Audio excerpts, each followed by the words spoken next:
Welcome back, guys. In this video, we will talk about the importance of Facebook Pixel and why and how you can implement it. Implementation, I'll show that in another video, but right now, let's go and read about what is Facebook Pixel and how it works.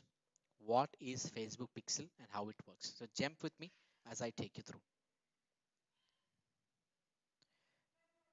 I want to show you a couple of things even before I go here. So if you have a business manager account, right, and business manager, I think since this program is for experienced marketers, I expect that you work on business manager where you can link multiple ad accounts and you can manage multiple pages and multiple people, all of them in a proper commercial way, right? If remember in one personal ad account, you can only personal profile you can only create one ad account. If you want to create multiple ad accounts, then you'd have to move to business manager, right? So simple is business.facebook.com, or you go to google.com and type in Facebook Business Manager, and you'd be able to create one, right? And you can thereby import or add your ad account from your personal account to Business Manager, and next time on you can simply go and give that access to anybody. Or maybe if you hire employees, you'd be able to give access to those employees to any accounts and any pages. Need not be all of them. You don't have to make them admins. You can simply add them as employees, right? So this way you can keep their personal profiles away from the business, right? So you don't have to make friends with them to give them access. It's nothing to do. You simply take their email address and give them access, right? So see, I have a business manager account. So what I have done is I went to events manager, right? I went to events manager. I think you might be aware since I'm talking to experienced marketers, Facebook experienced marketers. So you go to events manager and you find a lot of pixels. So I'm talking about one pixel here. So what I'm going to do is I want to show you how this pixel looks, right? I'm not going to teach you about how to implement it. That's another video. You'll find it maybe once you go to the second chapter, right? But here we'll talk about how the pixel looks and how it works in real time, right? So join me when I go here. You click on this. Now there are multiple ways in which the pixel can be implemented. I'll show you all three ways. One is you can manually go and hard code the pixel on the backend of the site.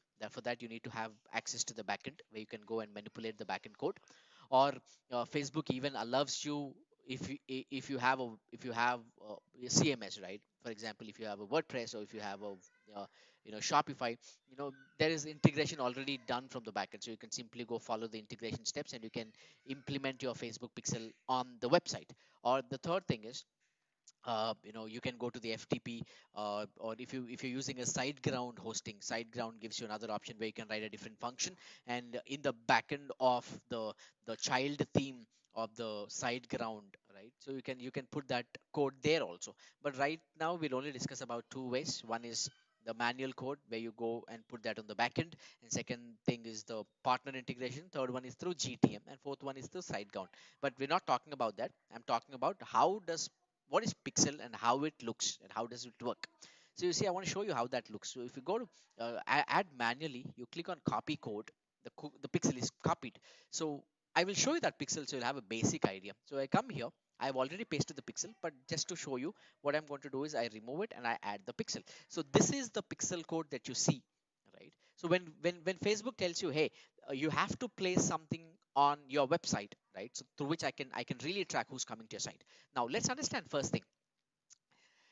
Whatever people do on Facebook, Facebook knows it. If you go to Facebook, like, comment, share, view, whatever, Facebook knows it. And Facebook tracks everybody and every action that you do on Facebook, because Facebook wants to create a detailed profile of who you are.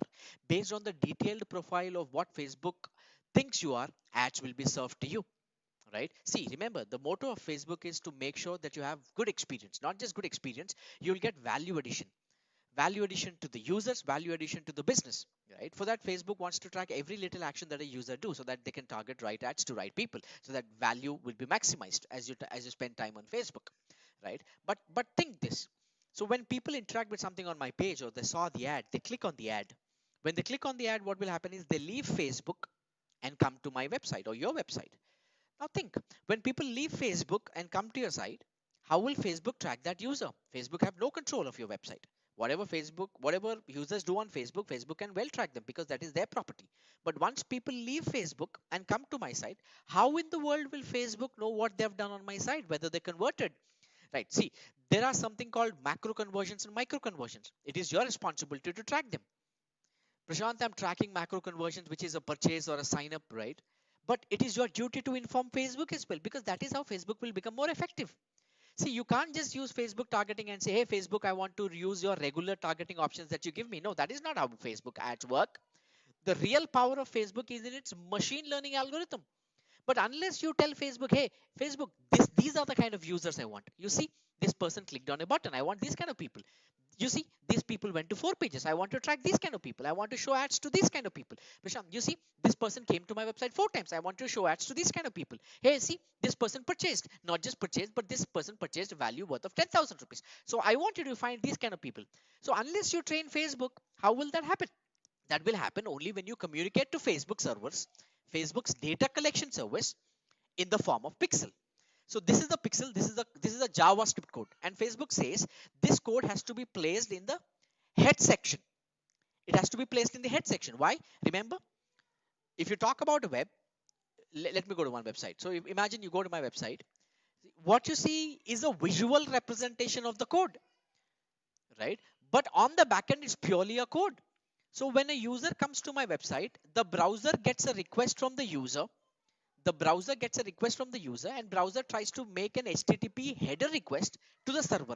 And when server responds, it responds with a code. So browser's job is to interpret that code and present it in a way I can really see it. If browser is not there, then probably I'll see this code. But I don't want to see this code. I can't understand anything. It's a browser's job to interpret this code and give it in a way which I can really see and interact with. So as browser interprets this code, right, there are a couple of things. First is the head section, second one is the body. Remember, whatever you put in the,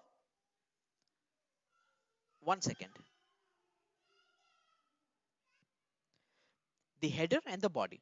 Remember, whatever you put in header is called meta. Meta is nothing but, it's not for the user. Whatever is put in the head section, the users cannot see. A browser only displays what is packed in the body, right? But Facebook says this code, JavaScript code, has to be placed on the head section. Now you know why it asks you to put in the head section, because there are times when people come and immediately leave.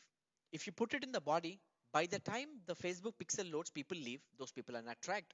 So Facebook wants the pixel to load as soon as possible, or as early as possible. That will only happen when you put in the head. Remember, head is not served to the user. It is only for the servers. Whatever is displayed in the body or whatever is packed in the body will be displayed to a user. That means when I go to my site here, you see my site, whatever you see here, right? It is all nothing but what I've put in the body. There are certain things which I put in head. For example, if I go here, you see the title, this is in the head, right? And there are certain meta things that we put, meta description, meta tags, which is mainly for the server, so that whenever robots come, they want to really understand what your website is all about. In that case, they will help. But remember, whatever you see is the body. But Facebook says, hey, I don't want to put this in the body. I want you to put this in the head section because I want to track whoever comes to your site, and this has to load as quickly as possible. And the first thing that loads when a browser loads a page is the header. That is why they say put this code in the head section. Now see, if you come to, this is the code, right? I don't know if you can see this. This code I've copied from the events manager. I mean the pixel code. You see, this is in the script tag. Why this is in the script tag? I have to tell you this. See, this is all HTML. Whatever you see, it's all HTML. But if I put this code directly in the backend, browser will not be able to understand whether it's HTML or JavaScript. That is why to communicate to browser, because browser is the one who's going to interpret your site, interpret the code. So to tell browser that this is a JavaScript code, you put that in the script tags. That is why Facebook gives you the code in script tags, and this has to be placed in the backend. And because whatever you put in backend, at the end of it, when browser renders it, it renders it in the form of HTML document object. You see HTML object. It's called HTML object, DOM, document object model we call it, right? So that is why you put them in the script tags. That is exactly why you have the script tags here. If you can see my screen here, right? Now you might not be able to understand something here. There is something called script tags, and there is something called no script tags. I will talk about what is no script when you come to installation of Facebook Pixel. Right now, I'm not talking about Facebook Pixel installation. I'm only trying to explain you what is Pixel and how it works. See, so when you place the pixel, imagine I place the pixel on the head section. Now what will happen is whenever people leave Facebook, Facebook cannot track them anymore. But when they come to my site, the code loads, pixel also loads, and that pixel will notify Facebook that the user came to my site and he saw a page view. That means through pixel or using pixel, Facebook gets notified whenever a user comes to my page or website and visits a page. That data is sent to Facebook's data collection servers, and thereafter you can create audiences in Facebook based on who visited what pages, right? You don't want to do remarketing to anybody. You want to do remarketing to people based on what pages they visited. That's how you create your marketing strategies and campaigns. But I want to show you one more thing, right? You see this code is very small, right? But this code is basically not small. I have to take you to one thing called, there is a website called JavaScript Beautifier. You can simply go to Google and type in JavaScript Beautify. I put the code here. I put the code here and I clicked Beautify. When I clicked on Beautify, what happens? It formatted the code. Now you see, this is not how it looks. When Facebook gave me, it minified the code, right? But when I beautified the code, right, this is how the code looks in real time. You see, now you see, if you want to see, there's a function. In the function, if you understand JavaScript, you need to learn JavaScript, guys. If you want to really become a Facebook pixel ninja, or if you want to become extremely good with any measurement skills or measurement strategies, you need to learn JavaScript, right? Now you see function, that these are the parameters FBEEVNTS. Now F as in, what, they can't every time write, for example, I'll show you. You see F here, F is nothing but window, B is nothing but document. That means whenever they use B dot, means document dot. If you see B dot document dot create element, you see here document dot create element. Rather than writing document dot create element, document dot get element by tag name, they simply used a short form, and they said instead of document they're writing B. Instead of window they're writing F. You see F dot FBQ. You see F dot FBQ. So I'll take you to one side. I'll show you. If you come to this side, maybe you see I simply typed it a while back here. I typed in FBQ. Let me do this. Okay. I went to one website which has what do you say? Facebook Pixel installed. So I click on window. When I type in window, this is an object. In the window object, I'll find FBQ.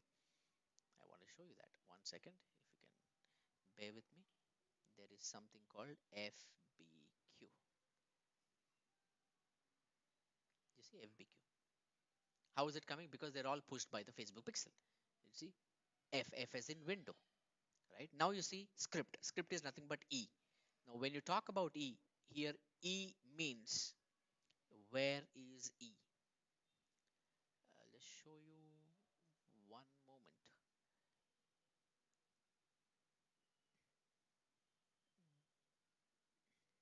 Yeah, see, get element by tag name of E, create element E. What element they're creating? They're creating a script element. If you understand JavaScript, right? So if you understand HTML, anything that you see is an element. The opening tag and the closing tag, and you have attributes, and you put the content that together from the opening to the ending, you call it as an element. So here, this JavaScript pixel is creating an element on my web page. They're creating an element dynamically when that page loads, and that element is script tags. In that script tag, you see, get element by tag name E. Here creating an element. Element what? E. What is E here? E means script element. And in that, what are they trying to put? They're trying to put they're trying to put E V. Where is V? You see, again here they're trying to create an element, and here they put src is equal to V. That means they're creating a script element. In that script element, they're trying to load a library. Code is this small, but don't think this small code will do wonders. No, this code is small. This code, when it loads, will call an external JavaScript library, and that library loads on our website. That is why this code is able to perform so many operations and send so much of data to Facebook collection servers, data collection servers, because the library is loaded. I will show you that library also. I will simply copy it. You might think, oh, Facebook code is small, so small code is doing so much of work. No, this small code is loading an external JavaScript library. You see here. When I open this, you see this much of code is being loaded on my site. After this JavaScript library is loaded, the Facebook will be able to perform the actions like initialize the pixel. That means I want to send the data of whoever does whatever on my site to this particular account.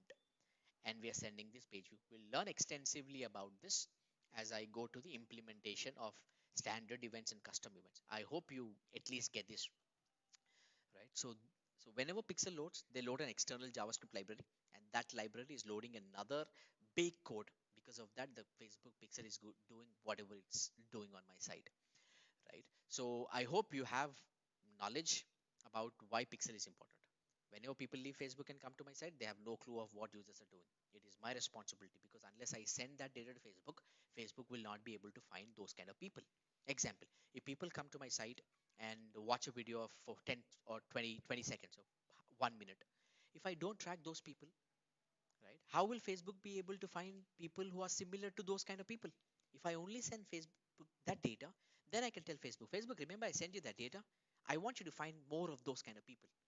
So remember, Pixel is important. Anytime you want to send any data from your website to Facebook, you need Pixel. The Pixel is that thread that connects your website to Facebook servers, through which the data exchange can take place from your website to Facebook servers. And I will talk about how to implement this Facebook Pixel in my next videos. Thank you so much, and I would see you in the other lessons.